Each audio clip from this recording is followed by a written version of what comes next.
This is a team that I'm very excited about. Obviously, we have a lot of new faces, but I think we have tremendous leadership, starting with Peter Jock and Dale Jones, and we're excited to get started.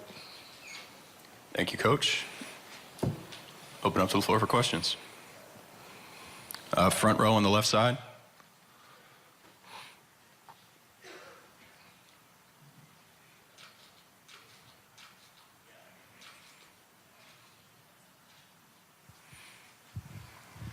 Adrian Beecher with theskyboat.com. Coach, Peter was named to the preseason All Big Ten list. How big of an influence and boost of confidence do you feel like those types of accolades early on in the season can have to a team as you head in?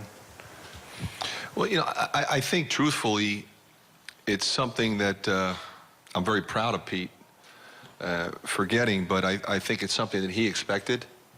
I think his approach has really impressed me from the end of last season, knowing we were losing 4 seniors, 4 captains, and it was going to be his team.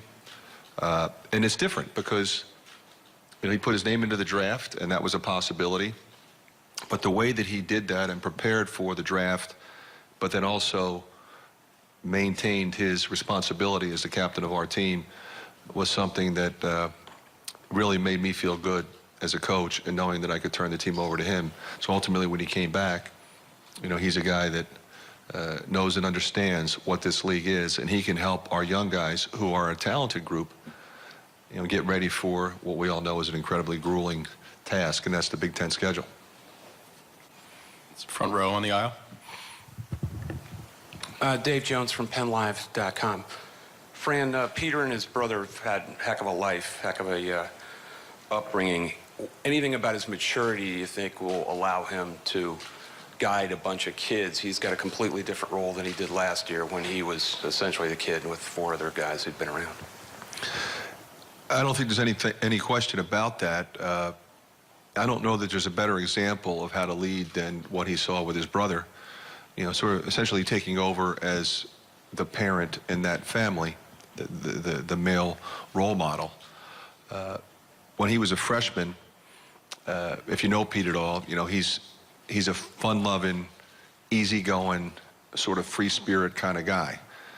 So we had Marble and Aaron White and Basabi and all those guys and the group ahead of him, and he didn't have to think about that at all. He just had to hoop. And we went overseas the summer before his freshman year. He was our 2nd leading scorer, played with reckless abandon, but what he figured out is he had to get in better shape, and he had to play defense because he could always score.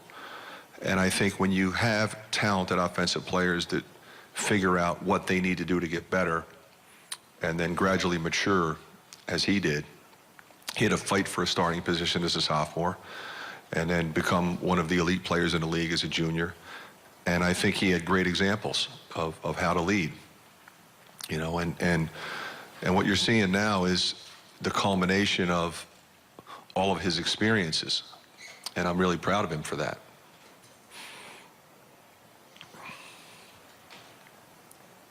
Let's go on the right, about 5 rows back.